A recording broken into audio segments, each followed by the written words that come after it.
Good evening, everybody, and welcome to Reverend Sherri's Metaphysical Bible Hangout. I am Reverend Sherri James. I am Senior Minister of Up Church in Los Angeles, actually in Inglewood, California. If you are ever in the Los Angeles area, please come visit us. Our address is 600 West Queen Street in Inglewood, California, 90301. Our services are every Sunday at 1 o'clock, and we'd love to see you. We'd love for you to come and visit with us. We have an amazing time. We do some really innovative things with our service, and it's a wonderful, amazing body of people. If you are really serious about growing spiritually, we want you to be a part of our community, and so we would love it if you come on down to Inglewood. Tonight, we're going to be talking about the law of non-resistance. Now, we're in a series, and we have been talking about the law of non-resistance we've been talking about the spiritual law since mid-January, and we're going to take this all the way through to the second Thursday in September, talking about the law, and we're working from this book. Wonderful, wonderful book. I highly recommend adding it to your library. It is called Working with the Law, and the author is Raymond Hollowell. Raymond Hollowell. This is an incredible book. It really dispels a lot of myths about what spiritual law is and what it's not. It demystifies it. And I think that it is a wonderful companion to your Bible, and I highly encourage that you get a copy of it. If you are in my email list, there's a link in there. You can go right to Amazon and buy it, or just go to Amazon and buy it, or find it at a bookstore. But it is an incredible book, and I strongly, strongly recommend it.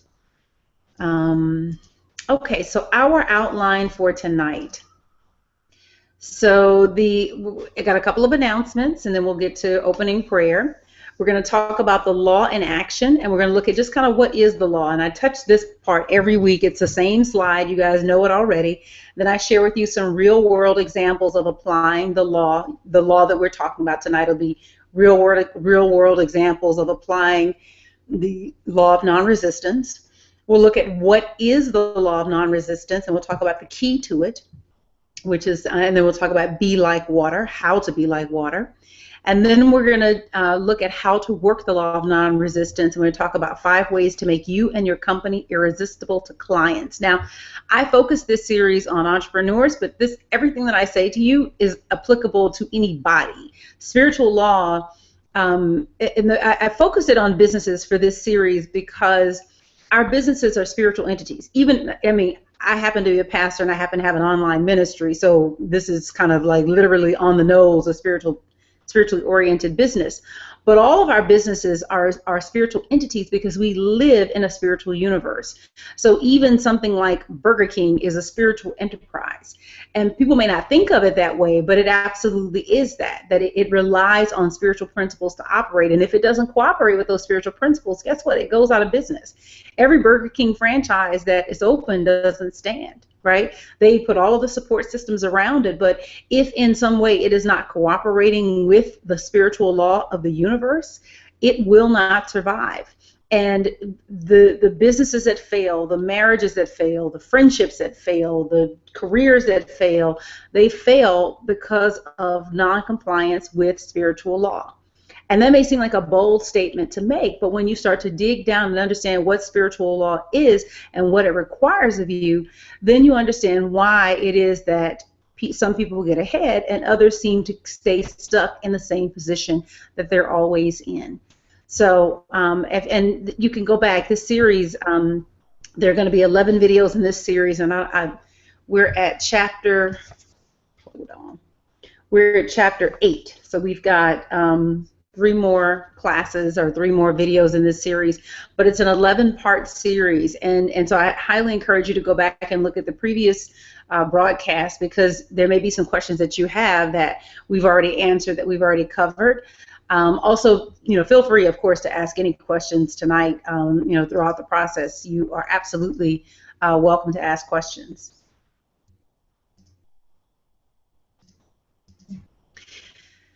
All right, so a couple of announcements. So I encourage you to follow along on the blog. I always write a companion piece to match whatever we're talking about on Thursday night, and so today's post deals specifically with the law of non-resistance. And you can find that at revsherri.com. And then also sign up for my newsletter while you're there. Got all kind of cool things.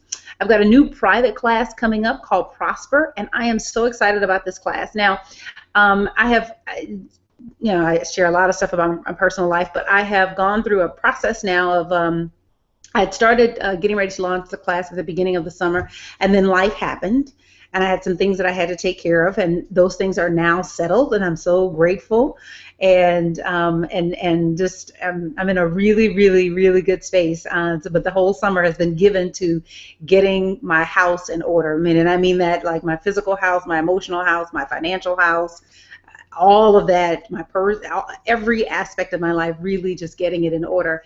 And I had a major victory earlier this week, and so I'm now able to move forward with launching that class. So you're going to hear more about it. And just to give you kind of a teaser for it, Prosper is really a class that marries the best of the information that I have from how to handle money spiritually as well as how to handle money practically. Of course, prosperity is far more than just money. In fact, if money is all you have, you don't have prosperity. But money includes prosperity, and often you'll find that many people are, what do I want to say,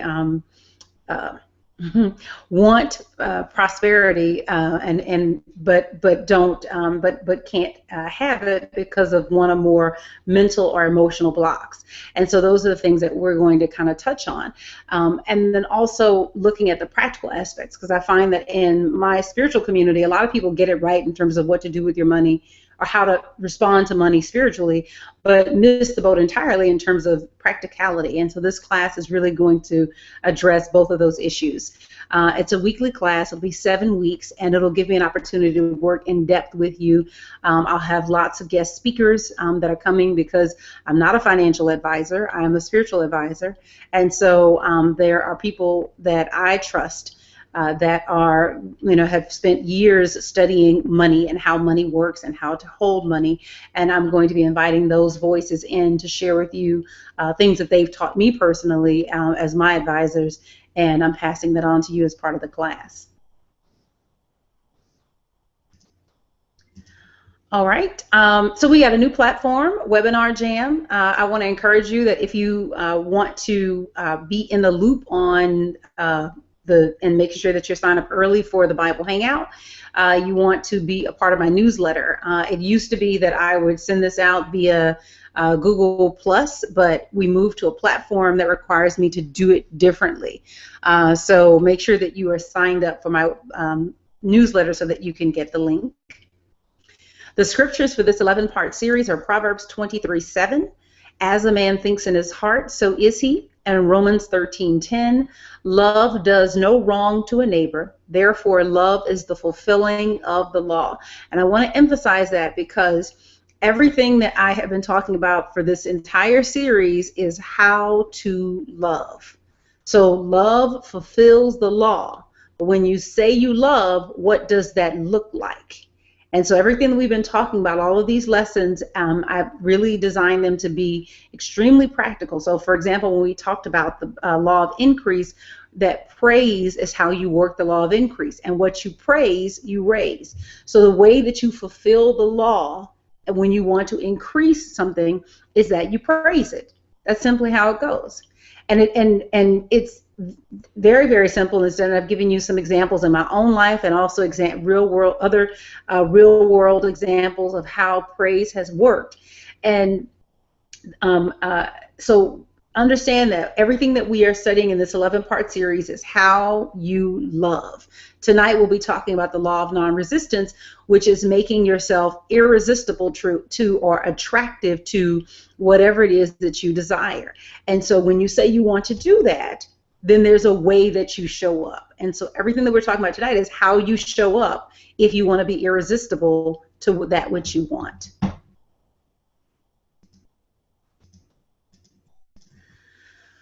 Okay, let's just take a moment to relax and allow the power and presence of God to enter our awareness. There is no spot where God is not. There is only one power, there is only one presence, and that power and presence is God, the good, omnipotent, the everywhere, evenly present Spirit of absolute good. Father, Mother God, I thank you so much for tonight's session. I thank you that you are making this our best session ever. We open our hearts and our minds tonight to learn from you, to understand you more deeply in our experience, to grow spiritually. We are ready to enter a new dimension of living, of greater prosperity, greater abundance, increased happiness, and just goodwill all around. And we thank you, God. We thank you so much for helping us. Thank you, Father, for teaching this lesson tonight. Be my words, my thoughts. Help me to listen and help me to deliver what you have given to deliver. I trust that this prayer is answered. In the name and nature of Jesus the Christ, it is so, and so it is. And amen. Okay, my favorite little slide. I probably should do a background so it gets a little bit more interesting, but hey. God as law. So I've said this every week, which is God working in our lives is the law.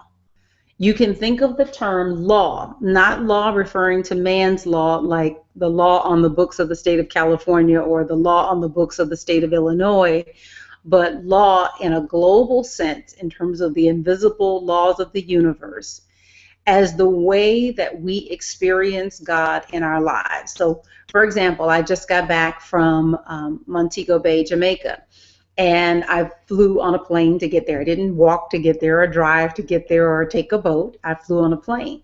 Well, there are laws of aerodynamics that allow that plane to move, to get off of the ground, to move through the air, and to safely get back down on the ground.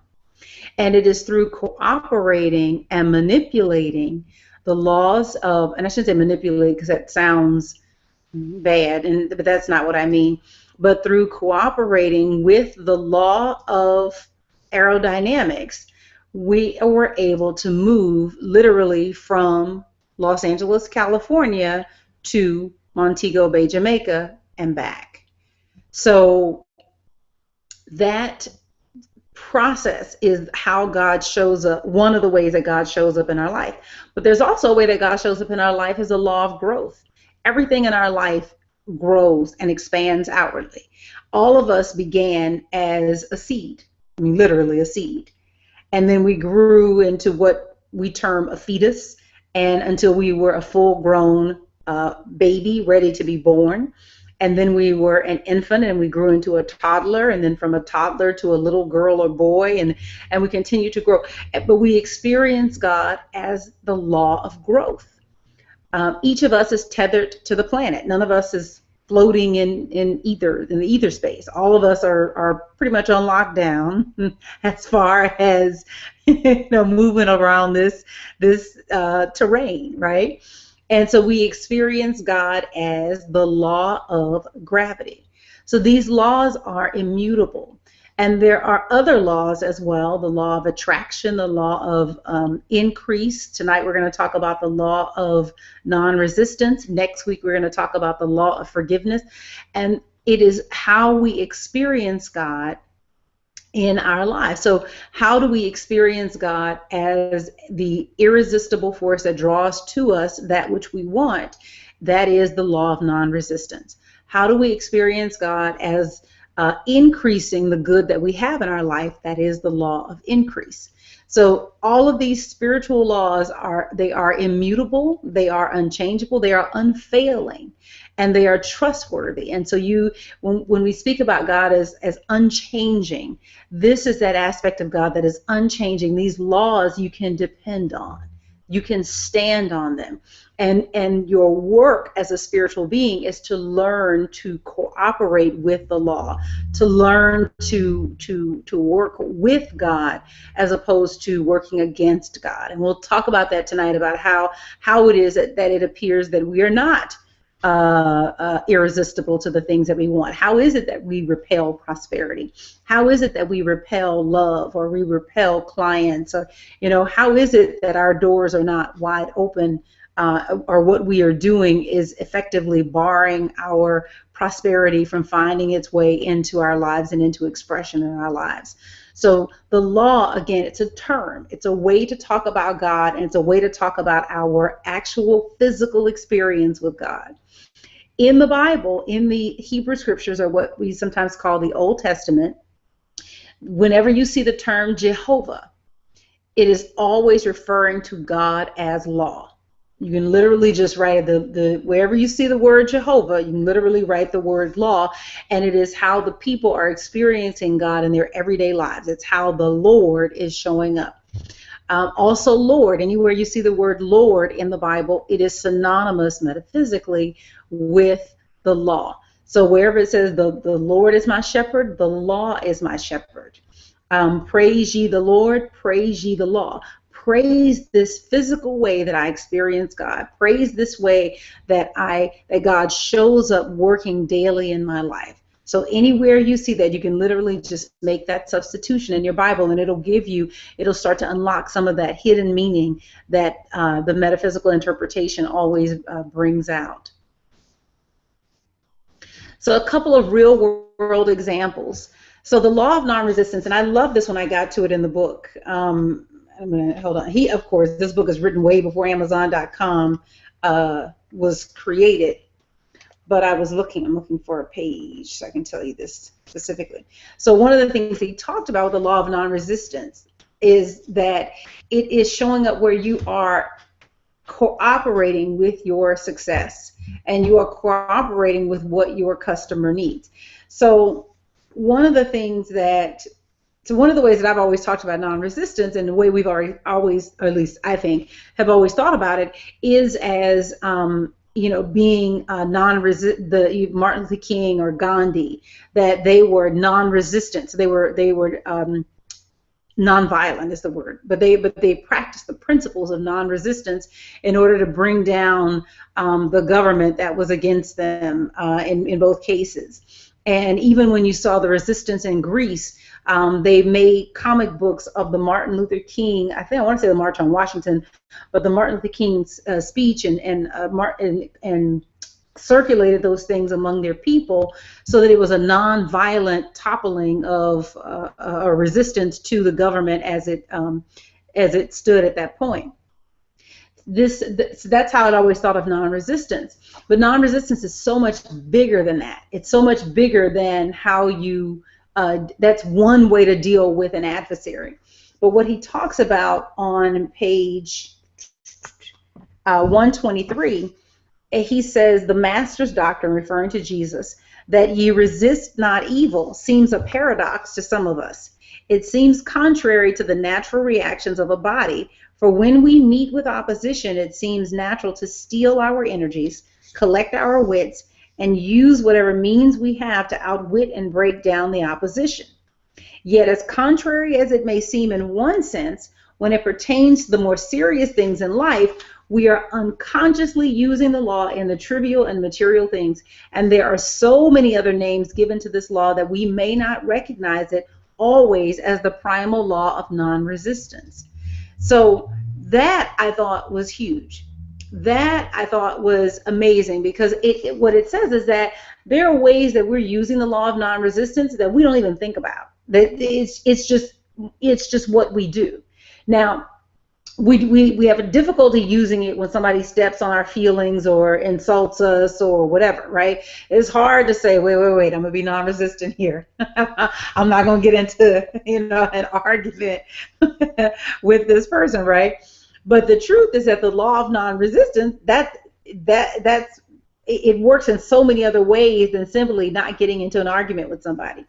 And so this is how he explains it on page 124. For example, in our business world, we hear about the psychology of salesmanship, service, credit, free deliveries, expert advisors, and every other aid conceivable that will help us find the right pots and pans for the kitchen, the proper style and color of a crib for the nursery, the chair for the fireplace, and the accessories that are so necessary to show off the living room effectively. In fact, there is one business house that advertises, "We have everything under the sun, so no matter what you need, you can find it there." This is good business, you say? And the department heads know business is good as long as they use this law.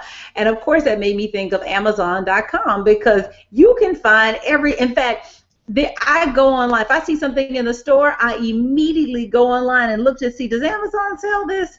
Because they may be able to tell me a better price than I can get it than if I bought it in the store from the brick and mortar store. Successful businesses everywhere use the law of non-resistance. I don't know if you remember this, but Amazon.com used to simply be an online bookstore. Remember? There was a time when that's all you went to Amazon for. You went to Amazon because you were buying books. And now you can get groceries. You can get jewelry. I went online. I was, looking for some pictures of things to like do some visualization. I found this beautiful pearl. I found this like gorgeous like diamond drop earrings. What? On Amazon.com? You can even donate to your charity. So they have it now. I think it's called Amazon Smile. And if you click it, it takes you to an interface where whatever you buy, it donates a portion of what you buy to a charity. And then you name the charity. So every time you buy through that part of the site, a portion of what you buy goes to charity. Everything under the sun. And so I don't know what this book was written in 1960 something. So I have no idea what store he's referring to. Could be Woolworths, J.W. Woolworths, could be Walmart, who knows.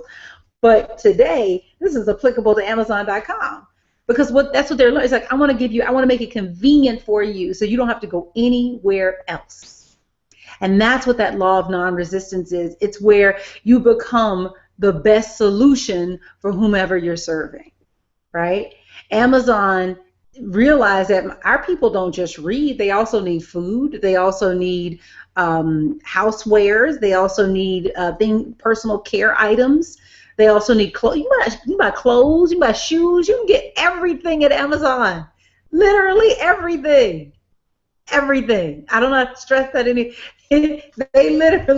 We have everything under the sun. You can go online and buy electronics from Amazon.com, and it's like they are swinging the doors wide open to invite their prosperity in. And this is the lesson for all of us, is that how are you cooperating with your prosperity? Have you swung the doors wide open? If you are working a job, have you gotten all of the training that's available to you for the position that you occupy? Have you gone for that extra certificate? Have you enrolled in extra hours beyond your whatever degree it is that you have? Have you put forth the extra effort? Because that's what the law of non-resistance is that it does everything that it knows to do. You do everything that you know to do to cooperate with your success. And that's what Amazon did. If you were, like I said, Amazon was simply where you went for books. They were an alternative to Barnes and Noble and what's that other one that went out of business? Borders. They were an alternative to those bookstores. And because of their success, because of their nimbleness, because they didn't have the hard costs of a brick and mortar, guess what? Borders is gone. And Barnes and Noble, I don't know, I haven't looked at their business model lately, but they have had to readjust. They still have their brick and mortar stores, but they've had to rely a whole lot more on their Nook and the other things that they're selling in order to balance out the loss of foot traffic in their bookstores. Major, major, major. So but we can take a lesson out of that for our lives. Have you done everything that you know to do to cooperate with your success? And that's what the law of non-resistance is about. It is that I'm going to agree with my success in every way that I know how. I'm going to do everything that I know to do to be successful. He writes this, and I have to read it to you because it's just It's wonderful. This is on page 124 and 125. He says, why do you suppose they keep the doors wide open in stores where you shop? Certainly, it is not to let the fresh air in. It is to let prosperity come into them without even having to swing the doors open. Are you set up in such a way where prosperity can come into you without you having to swing the doors open? It don't even have to open the door. You got the doors open. Come right on in. Think about where you shop. Doors are wide open.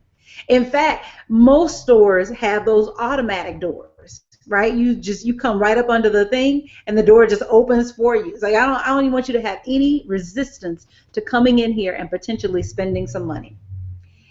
Have you ever noticed the number of people who walk through an open door in comparison to the number who open a door? I'll read that again. Have you ever noticed the number of people who walk through an open door in comparison to the number who open a door? Non-resistance is about making it easy. If your deal is weight loss, right, and you need to lose weight, have you done everything that you need to do to make it easy for you to stick to a diet? Sometimes we make it near impossible. We don't change anything. Our life stays the same. We keep the same routines, the same people around me, the same food in the house. And then we try to go on a diet and change our body composition. And so you have to set up your environment so that it is easy for you to accomplish whatever your goal is. That's how you practice the law of non-resistance. That's how you love when you say what it is that you want to be attracted to. Remember, love fulfills the law. So everything that I'm explaining to you is how love fulfills the law as non-resistance. He writes, have you ever wondered why stores like the 5 and 10 or the 25 cents to dollar stores prefer it? Well, we don't have those anymore. I mean, they may exist somewhere, but I don't think they exist in the U.S. We got the 99-cent store. That's about as low as you're going to go. They prefer to use the basement instead of a second floor. It is easier for people to walk downstairs than to climb up. Of course, they eventually walk up the steps when they come out, but it is the first thought of the people that directs them to go down. You will note that this psychology is used freely in any large business. They often employ men and women to study ways and means to interest and attract customers. They study the law of non-resistance. They don't call it that, but they study the law of non-resistance and the simple ways that it can be used upon the public. A salesman will study the ways and means of selling an article. He will approach a customer and present his product in a careful manner. He will bring out comparison with other similar products. He will praise his product and show all of its good points, trying all the while to avert any objection or argument in the customer's mind. In this manner, he builds up a positive sales talk and leads his customer to a positive acceptance. He will get the customer to say yes to so many things that before the customer is aware of his action, he is signing a check or a contract.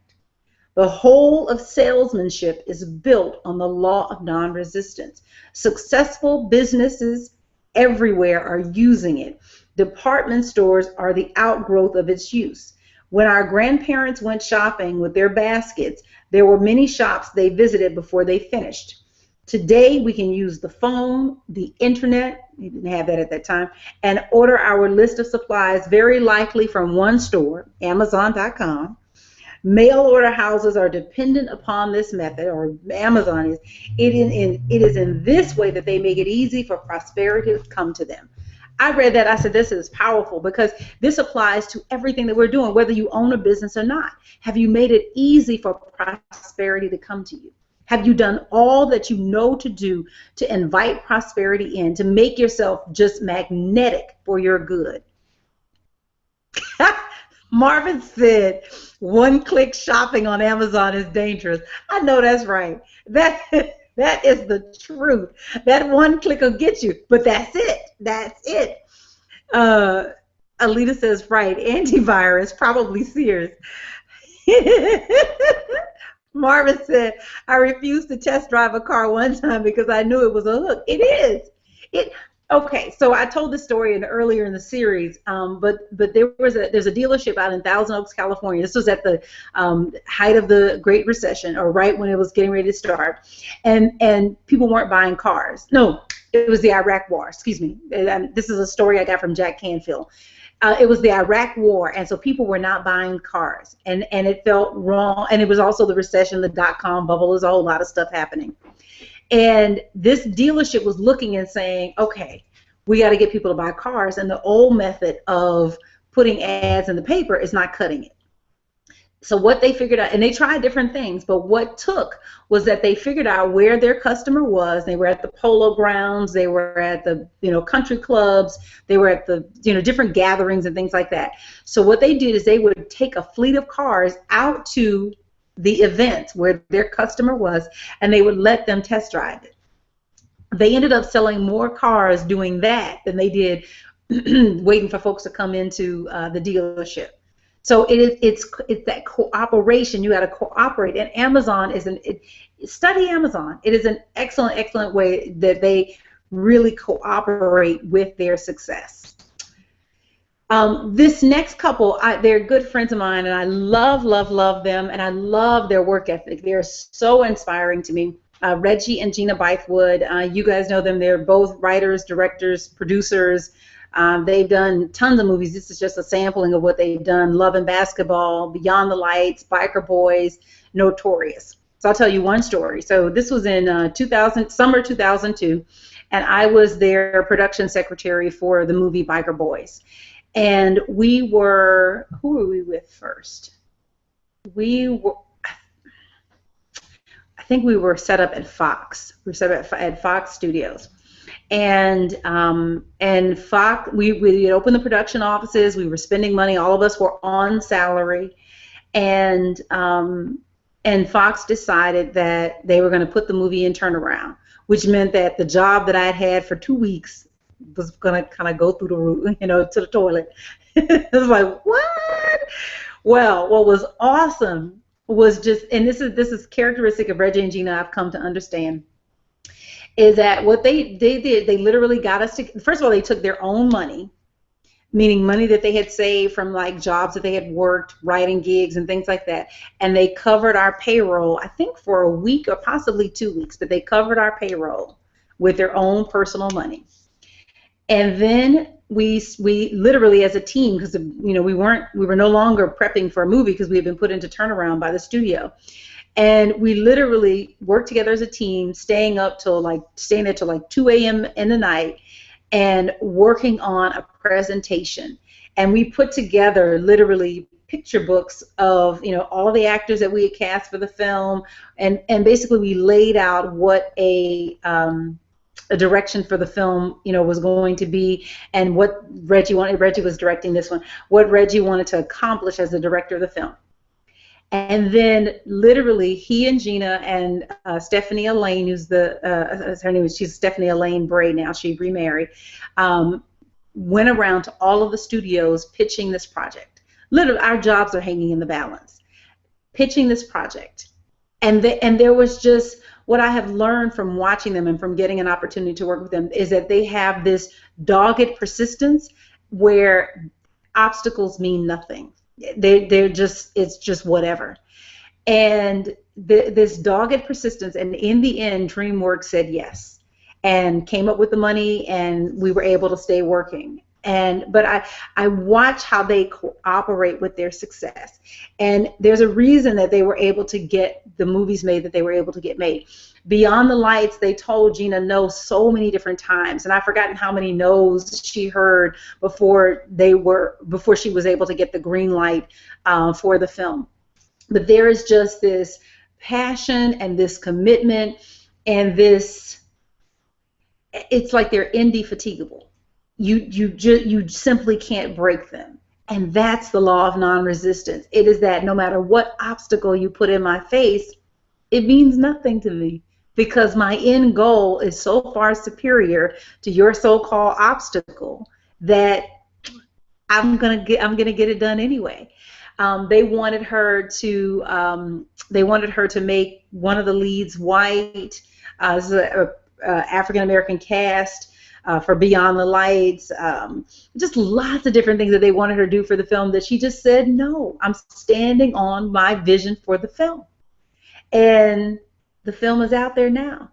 And it's wonderful, and I got a wonderful opportunity to work with them once they had finished the film to help promote the film once it was released, because they weren't supporting the film in a way that would give it some attention. And this was at the time when you're paying attention to films for the Oscar run, and because of the efforts that we put in, the song for the film received a Best Song nomination for the Oscars. So just having the opportunity to work with them and really seeing this couple, and they are just, they're simply dynamic. And here's the thing, it's not like they don't get down, right? It's not like they don't feel bad or go through the things that normal people do. It's that they get up, that they don't treat defeat as permanent. They treat defeat as temporary, and then they get back on their feet and keep working towards the end goal. So I have to highlight them. I think that they are an incredible example of the law of non-resistance and moving through this entertainment industry. Lots and lots and lots of setbacks, but just dogged persistence to continue no matter what. So what is the law of non-resistance? The key to it is found in Matthew 5:39. But I say to you, do not resist an evildoer. But if anyone strikes you on the cheek, turn the other also. Now, that's probably going to seem confusing, but it's not. Do not resist an evildoer. You have to learn not to fight against present circumstances. This is so important. You must learn not to fight against present circumstances. Instead, you withdraw your attention. Very, very important, because everything that is in your experience now arrived on an invitation that you sent. Good, bad, or indifferent, whatever is there because of your invitation. And it stays there as long as you put yourself in relationship with it. So when you fight against being single and you don't want to be single, and when I say fight against, I mean feel frustrated by it, or spend time feeling lonely, or there are no automatic feelings. Let me say that. All feelings are things that you have been trained into experiencing, so you can train yourself out of experiencing them. When you are fighting to get out of debt, continually in disagreement with family members, all of those things keep you in relationship with the very thing that you say you do not want. And so when Jesus is telling us, do not resist an evildoer, do not resist the thing that represents evil in your experience. We know that evil ultimately is nothing, right? And at the moment you withdraw your attention from it, you'll see it, that it's nothing. But as long as it has your attention, you're in a tug of war with it. And the way out of that tug of war is to pull back your attention. And so when you cease resisting what you do not want, it's like, okay, you know what? Here is where I am. I'm going to accept that this is where I am. It's not the truth of who I am, but it is simply where I am. And so I'm not going to put myself down because I haven't been able to figure out how to solve this problem. I'm not going to think that the world is against me, or that what I want, it will never happen. That I'm going to simply say, these are the facts. And that's it. So it's learning to look at where you are without telling a story about where you are. It is not where we are that gets us. It's the story we tell about where we are. That is what hems us up. That is what creates all of the problems in our experience. It is the story. That you are single means nothing until you assign meaning to it, until you make it the reason that you are unattractive, and then that's why you are single, or you're not desirable, and then that's why you are single, or whatever is the reasoning that you give.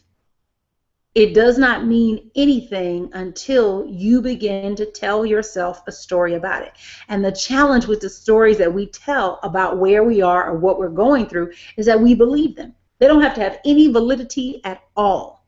They simply have to be a story out of our own minds, and we are apt to believe the stories that we tell ourselves about ourselves.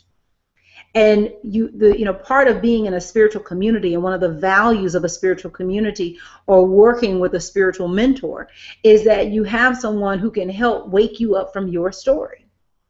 Many of us are so asleep to the stories that we're telling ourselves that we're in the stories believing that these stories are true. And it's like, these stories are not true.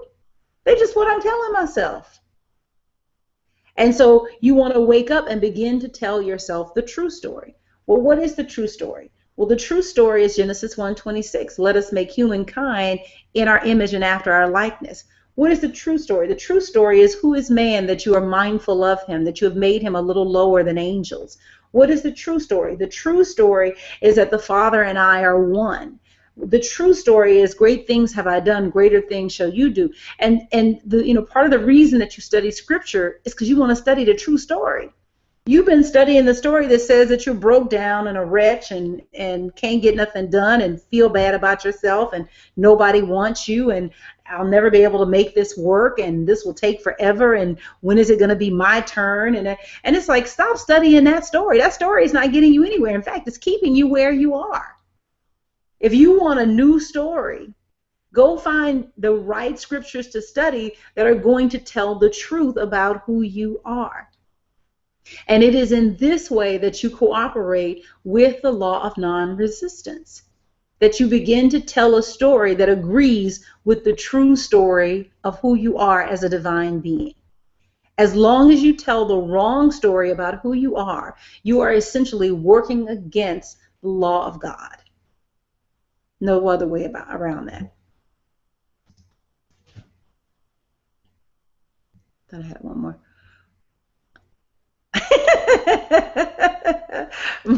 Marvin says, bad parents are wonderful teachers of self-reliance. Yes. Amen.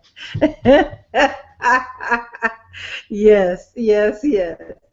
They can. They'll set you up for something, won't they? I use this picture. I talked about this young lady a couple of weeks ago, Michaela DePrince. Is that, what you resist persists. This young lady did not resist where she came from. She did not resist the things that, you can't tell this from the picture because she has makeup on, but she suffers from vitiligo. And as a young girl, I'm going to try to look up this quote from her. I'm trying to think where I have it. As a young girl, she was told she was an orphan. Both her parents died tragically, and she was, as a young girl, she was told that she was a devil's child because of the vitiligo. I'm looking for. Here's what she says. These are her words to live by. She said, "You don't have to hold on to the past." Oh, goodness, Sherri. Wait a minute. I had it. You don't have to hold on to your past. It's turned sideways. That's why I'm looking to the side. You don't have to hold on to your past. If you can find a way to overcome the bad parts, great things can happen. You don't have to hold on to your past. If you can find a way to overcome the bad parts, great things can happen. And she is truly a testament to the law of non-resistance. She is truly a testament to working this law, not getting hung up on where you come from, not getting hung up on things not working out the way that you want them to work out, not getting hung up on what somebody did to you or what somebody said to you or any of that. She is a testament to doing what you can do. And for this young lady, she just saw a picture in a magazine that blew through the orphanage one day, and she became enchanted with this woman who was on the cover doing a ballet move. and decided that that's what I want to be. And when she was finally adopted by an American woman and moved to the U.S., she gave her that picture, like, I want to be like this.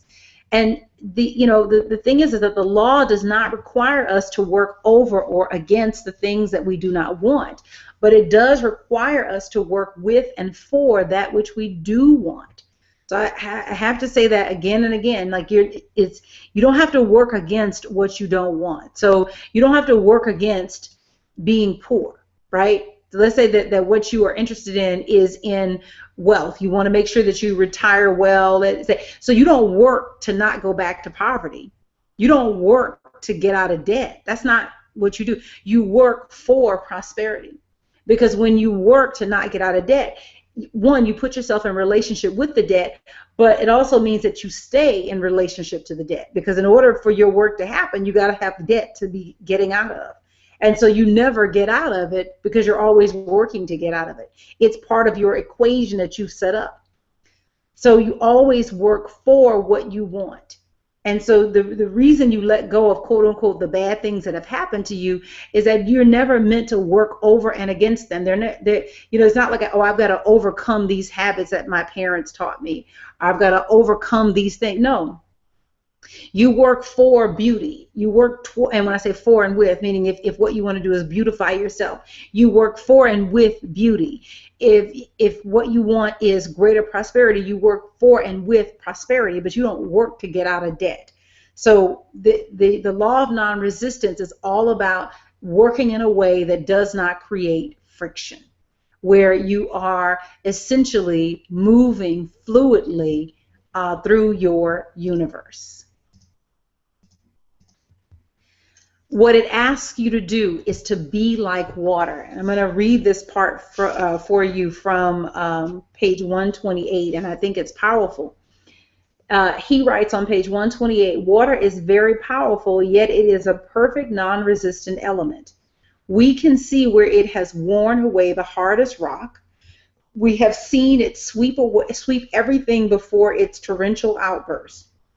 Bridges, buildings, trees, nothing can withstand its force. Yet, note how the great river begins. It starts with a small stream or brook high up in the mountains where the ice and snow feed it in the springtime.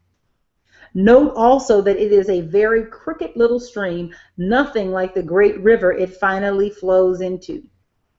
You see the little stream of water run into a huge boulder, a fallen tree, or debris made up of bushes, decayed leaves, and the like. Does the little stream stop with the obstacle and wait for its force to build up so that it can push the opposition from its path? No. The little stream is not interested so much in the boulder or tree as it is in hurrying along and reaching a larger stream, a river, and then the mighty ocean. It does not waste any time with the obstacle, but quietly works its way around the interference and hurries on. It is urged to meet a river and then to be a part of the mighty ocean. Thus we see that little stream wind its way round and round many crooks and turns, but every turn takes it nearer its goal. And I think that this is the part that is so important, that to be like water is to make light of obstacles. To be like water is to whatever comes in your pathway, it's simply just to keep moving around it. Yvonne asks, and I apologize, Yvonne, I'm just seeing this just now. So are you saying that we do not work against the injustices that are happening to people? Not at all. Not at all, because that's what Martin Luther King and Gandhi and anyone else that has been part of a resistance movement was doing. So it is not about saying yes to discord and disharmony. It is absolutely about taking a stand against that. But remember what Mother Teresa said: if you're having a anti-war rally, don't call me. But if you're having a peace rally, call me. And it seems like semantics, but an anti-war rally keeps you in relationship with the war. A peace rally reaches for the good. And you always want to position yourself so that you reach for the good. You never want to put yourself in relationship with the uh, with whatever it is that you want to see eliminated. And so what if you read Martin Luther King's papers, especially the stuff that he wrote when he was in college, but even including in his letter from a Birmingham jail and other writings that he wrote, what you will see is that he was always working for justice. So an untrained eye is looking at what he's doing and saying, oh, he's working against a racist system. Read his papers. Read his papers, and you will see that what he was teaching people to do was how to work for justice. So you always work for what you do want. And here's the you know, the Spirit always leads you in the best way to show up for whatever it is that you do want. So if in that instance, it showed up as sit-ins, it showed up as boycotts, it showed up as marches. It may show up the same way today, it may show up differently. It depends on what the Spirit tells whoever is leading that kind of movement today. But absolutely, you work for what you want. So the working against it keeps it alive. It grants it validity. And that's really the problem with working against something, is what you're saying is that you're real and you're worthy. And it's like, racism ain't real and it ain't worthy. It ain't any of that. So I make you nothing. I'm going to work for a world where everybody is included. I'm going to work for a world where peace reigns and is supreme. So you always work for what you want.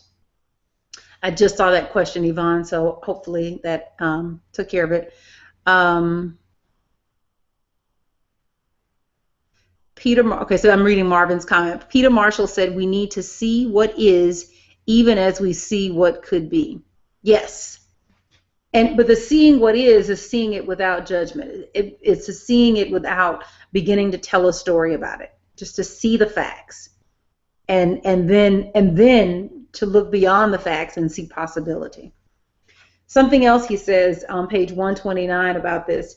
He says, some people, unwise to nature's method, basically just ignore, nature teaches us how to interact with the universe. We can literally watch the animals and say, oh, that's how you get your needs met, but we don't do that.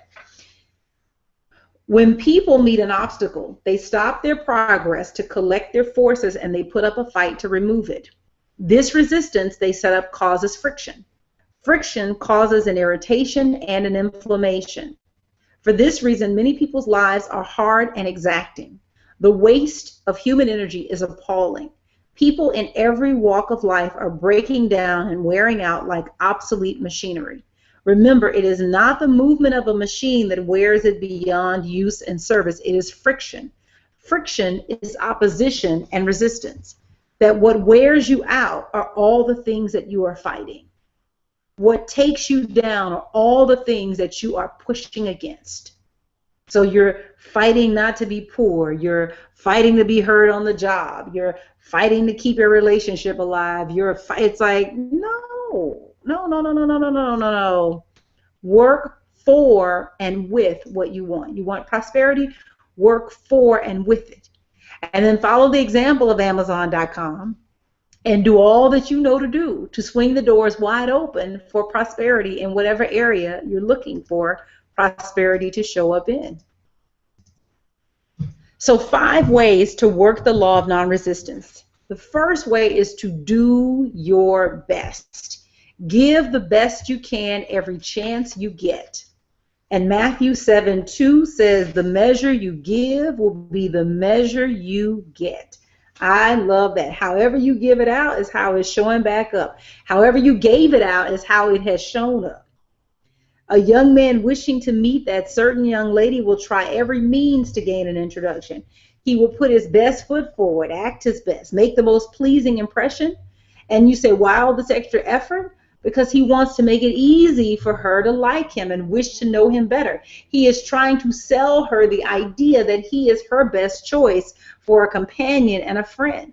And so he is unconsciously using the law of non-resistance. It's the same thing with your customers. It's like you put your best foot forward. You do all that you know to do to make yourself as attractive as possible so that you get that meeting, so that you get that call back. Why? Because you want an opportunity to sell them on the idea that you are their best choice for whatever it is that they need. Whatever problem it is that you solve, you are their best choice for doing that. And so but doing your best is part of that. It is showing up. It's not about having the best technology or the best whatever. It's about doing the best you have with what you have. Doing the best you can with what you have. And that inevitably propels you forward. That inevitably makes you attractive. There's something, all we had with Reggie and Gina was that we had, nothing had been shot. The offices were open, and they had money to pay the payroll, personally pay the payroll themselves for a couple of weeks. And we had the pictures of the actors, and we just put together a lookbook. And then took it out and pitched the book. And I'm saying we, but they took it out, and we helped. Like we were part of the staff that helped put the books together. And we just put together binders, and literally they just had their agents set up meetings around town, and they went around and told the story of what they wanted to accomplish with the film and why they felt like the film was going to be successful. And they got to DreamWorks, and DreamWorks said yes. So Reggie, this was his first film that he was directing, I believe. This was his first film. So there were many, many obstacles to overcome, but it was like, look, let's just do the best we can with what we have. And let's prove that we want this. Let's take our own money and put it into this and take a leap of faith. And it was such an exhilarating thing to be a part of that, but it was truly do the best you can with what you have. And then if that's it. And I experienced the same thing with them when we were working on promoting Beyond the Lights. That there was a point at which the studio had not put in money with the film, and so it was like, what, do the best you can with what you have. They called all of their friends. They called me, and they were like, hey, you got a platform. Can you talk to your people? A friend of theirs hired a social media marketer for them, and we literally got on the phone and said, okay, who knows who? And so one woman was a Delta, a member of the sorority Delta Sigma Theta, and so she reached out to her Delta friends, and I reached out to my spiritual community, and we just started reaching out to people and saying, hey, this movie is amazing. Go see this movie. Can you go take your church group to this film? And movies at a certain point are dead, meaning movies are front loaded, so they make their money at the beginning of the box office. And literally, because of our efforts, that movie stayed alive and stayed in the theaters almost all the way to Christmas and got a nomination for Best Song. Do the best you can with what you have, and then leave the rest to God. That's really all that you're required to do. Do the best you can with what you have, and then leave the rest to God.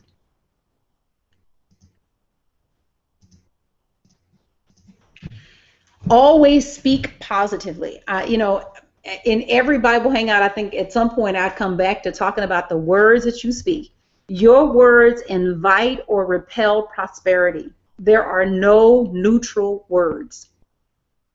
I don't know how to say that again. Your words invite or repel prosperity. There are no neutral words. Every word you speak creates. Every word you speak creates. 1 Peter 3:10 says, for those who desire life and desire to see good days, let them keep their tongues from evil and their lips from speaking deceit. Your most damning words are the ones that deny your divinity. Your most damning words are the words that deny your divinity. You are a divine being. When you speak ill of yourself, you are lying about the creation that God made. The most damning words are not even what you say about somebody else. It is what you say about yourself. When you finally tell the truth about who you are, you will be compelled to tell the truth about who everybody else is. But it begins with you. Get you right, and the rest of the world, your world, gets in order. So watch what you say. Your words, they're like little cars, little invisible cars that drive out of the visible into the invisible. Get your stuff based on the quality of the words that you have spoken and bring it back to you. When you say things like, well, why don't I have? Or when is it going to be my turn? Be mindful of what you're saying, because there's a premise underneath that that says that I don't have. And to them that have, more shall be given, and to them that have not, that too shall be taken away. You cannot go from nothing to something. You must always begin with something. And so you always want to recognize that you live in a universe where you have what you need, and you want to train your mind to see plenty, even in so-called limitation. How you see your world is key. What you say about your world is critical and crucial. Work only for what you want. Well, we talked about that. Working to get out of debt keeps you in debt. Handle your obligations. This is not about stick your head in the sand, but reserve your emotion for that which brings you joy. So find a way, if debt is what you're working with, find a way to handle your bills without getting emotionally involved. Just because you're paying bills and there's not enough to go around does not mean that you then need to become anxious and worried. Those are two separate things. Find a way to handle your financial obligations that does not set up an emotional tug of war inside of you. Reserve your emotion, which is your power, it's your attention, right? Reserve your emotion only for that which brings you joy. Work only for that which you do want. And I think it's Matthew 6:22, sorry. Matthew 6:22. If therefore thine eye be single, thy whole body shall be full of light. If therefore thine eye be single, thy whole body shall be full of light. If you are focused only on the one thing, which is your good, your whole body shall be full of light. Keep thine eye single. Regard obstacles as stepping stones. Make little of the obstacles you face. We are so impressed by our problems. Stop being impressed by your problems. We are so impressed by them. We tell stories about the stuff that we have had to overcome, or things that we are dealing with. You know, I done gone into the hospital and I had these gallstones or gall whatevers, and we tell a whole tale, and we get emotionally involved. And it's like, stop telling that stuff. Make little of the things that you got to deal with. They don't even deserve that kind of attention. It's like, handle your bills, reserve your emotion for that which is worthy of that power. What you put your energy behind, it is critical. And stop putting your energy behind things that are bringing you down. And stop being impressed by your problems. Stop opposing what you do not want. Remain focused on your end result. Remember that water, when it's rolling downhill, it comes to a tree. It doesn't stop and fight the tree. It's like, cool, that's where you want to be? Fine, be right there. I'm going to go around you because I'm going to keep going toward what I want. Matthew 5:25, agree with thine adversary quickly. That's what that means. It's like, be like water. Bush, that's where you want to sit? Okay, hey, you know what? I'm still going to make it to the river. Devin says, basically what you're telling me is the woman I desire, I have to be patient for. This is Devin. Devin, yes, you absolutely have to be patient for, but be loved now. Find something to love. If it's a plant, if it's an animal, it's like, give what it is that you want to receive. Oh, please don't fight being lonely. He says, and I don't have to fight being lonely. Honey, please do not fight being lonely. Learn to love your company. Learn to praise what is good about this time. There is something good about this time in your experience, and you want to praise it and appreciate it. You know, there was a point at which I was afraid to praise being single because I thought that meant that would keep me being single. like God wasn't smart enough, right? But that's really what I thought. I was like, the last thing I want to do is create more single. And it's like, no, honey, the law is intelligent. God is intelligent. God is intelligence, right? No, you don't have to fight any of that. And you should not fight any of that. Because as long as you fight it, you keep it alive in your experience. So it is to praise where you are. What's good about being single right now? And I mean that seriously. I was afraid to do that because I thought that it was going to keep single in my experience. It's like, this, I'm about to say a word. I don't want no more of that. But that's not how it works. God is intelligence. And when you begin to praise the good, God brings more good. But here's the thing. If you want love, give love. Somebody needs love. One of the little boys, I don't remember what church he's from in Myra, you'd be able to tell this story.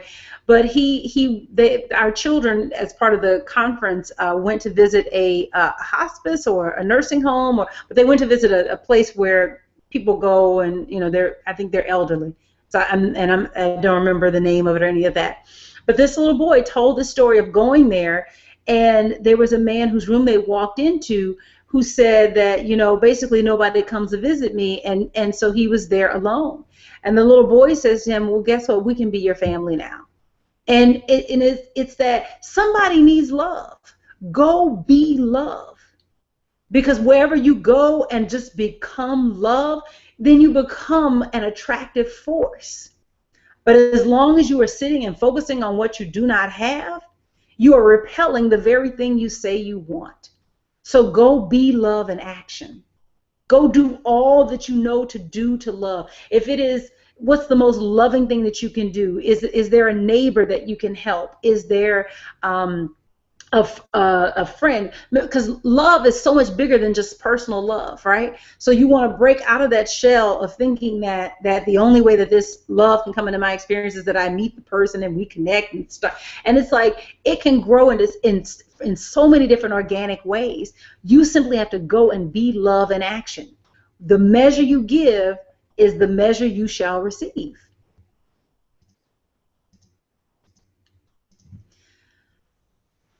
Finally, be meek. To be meek is to be teachable. Let your failures teach you how to improve. Let your clients teach you how best to serve them. Be open to feedback. Matthew 5:5 says, blessed are the meek, for they shall inherit the earth. And we've talked about this verse before in the series on the Beatitudes. But to be meek is to constantly look at your universe for feedback. Not to tell a story about how unworthy you are, but for feedback on how to do better what it is that you do. One of the books that I'm reading right now, and you guys may want to read it, it's an awesome, awesome book. It is, I want to tell you this quote. It's Think and Grow Rich. Think and Grow Rich by Napoleon Hill. And, Sherri, where is it? Oh, right here. Okay. Think and Grow Rich by Napoleon Hill. And it is a incredible, come on, Sherri, let me find it. Here we go. It says, temporary defeat should mean only one thing, the certain knowledge that there is something wrong with your plan. That's it. The fact that you haven't found your soulmate, the plan you're using doesn't work. That's all you know. It does not say anything about your character. It does not say anything about your worthiness for love. It doesn't say anything. All it says is that the plan you had for securing love is not working. Do something else. Most of us treat defeat as permanent. And so it instead of moving forward and picking ourselves up, we fall back and stop doing anything. This is, you've got to keep pressing forward. And I hopefully I've impressed it upon you. Non-resistance is a pressing forward kind of thing. It is where you continue to move forward no matter what. And you're becoming like water. The tree wants to be there, fine, let the tree be there. I don't care. That's where the tree wants to sit. debt wants to show up, fine, debt, be right there. I'm going to keep working towards what I want. I'm going to take my attention off of what I don't want. So just to recap, those 5 ways to be irresistible to anything and anyone that you want: do your best. Doing your best sells your client or your object of your affection or whatever on the idea that you are their best option for a solution. Number 2, always speak positively. Positive words swing the door of your life open wide for prosperity. Number 3, work only for what you want. Cease working over limitation and work only for prosperity. Number 4, regard obstacles as stepping stones. Make little of the obstacles you face. Become very unimpressed with your problems. And number 5, be meek. When you are meek, you allow your clients to teach you how best to serve them. And so here's my call to action to you for this week. Choose one of these 5 ways. You don't have to do all of them. Just pick one that you plan to practice for non-resistance. And mark the date on your calendar. This is a very, very successful way to do this. I did this with getting rid of soda. I did this with exercising. And what you do is you literally take a calendar and you just put it on your wall, and every day that you successfully do it, you mark the date on the calendar. You just cross through the date. And what ends up happening is that you start to develop like a little chain, and it becomes successful. I did this for soda. And I did this for soda, and I wanted to give up soda, and so I literally, on my calendar, I said, I'm just going to do it for 30 days, and after 30 days, I can go back to drinking soda. This is September 2013, and so literally every day that I successfully didn't drink soda, I would just mark a little X on the calendar. And then finally, I got all those little things in there, and I was like, you know what, I'm going to do it for another 30 days. Let's just see how it works for another 30. And I did it for the next 30 days. Well, we're now coming up on 2 years of not drinking soda. So what I'm telling you is something that I have worked and that actually works with whatever it is that you want to do. So pick one of those 5, and then if you say, you know what, I'm always going to speak positively, and then every day that you speak positively about your dream, goal, whatever it is, just mark it off on the calendar and just watch the X's add up. And over time, it becomes motivating in and of itself, and it will help keep you on track. Dr. Hill says most people will give up after 2 tries. He sure, yes, absolutely. Are you speaking about Napoleon Hill? That I think you are. Alita says that's how I quit smoking. Hey, I love that. Yep, just mark it on the calendar. Absolutely. Just check one more. Devin says, I remember reading Matthew 7:2 when I wanted to stop judging homosexuals. I remember that. Absolutely. It is judge no one. Myra says, that's awesome. I just listened to Think and Grow Rich on audio. Oh, hi, Jordan. Myra says hi. Yes, he has come in. Judy says, all I have to say is, girl, I mean, you break this stuff down and make it plain like none other. Thank you, thank you, thank you. I so need to hear all that you say. Every time I tune in, your message is always right on time. Thank you, guys. I appreciate this is just fun for me. I love doing this, and I'm grateful for the opportunity to do it. JJ says, I like the water analogy. Bruce Lee says we need to be like water. Yes, that when you pour water in a cup, it becomes the cup. Pour it in a vase, it becomes the vase. That's exactly it. Rashi says, awesomeness. So, questions and answers. Any other? Uh-oh, what did I do, Sherri? Oops. Okay. Any questions? Thank you guys for tonight. You see Jordan is here. That's my brother. Say hey, Mike. Hey, how you doing? Say hi, Jordan. Yeah. Thank you guys so much for tonight. This is one of my favorite things. JJ says hi, Jordan. Hi, Mike. Yes, he says hi. Thank you so much for tonight. So next week we're going to be talking about the law of forgiveness. Now this is key, because if you got some debt you want to release, and I mean financial debt, I learned this from Edwin while I was at the conference. This is the law right here, the law of forgiveness. So if you got some money problems, this is your chapter. It starts on page 138 in the copy that I have. It is chapter 9, the law of forgiveness. Thank you so much for tonight. I bless you. I release you lovingly, and I in the hands of God, and I affirm that the light of God surrounds us, the love of God enfolds us, the power of God protects us, and the presence of God watches over us.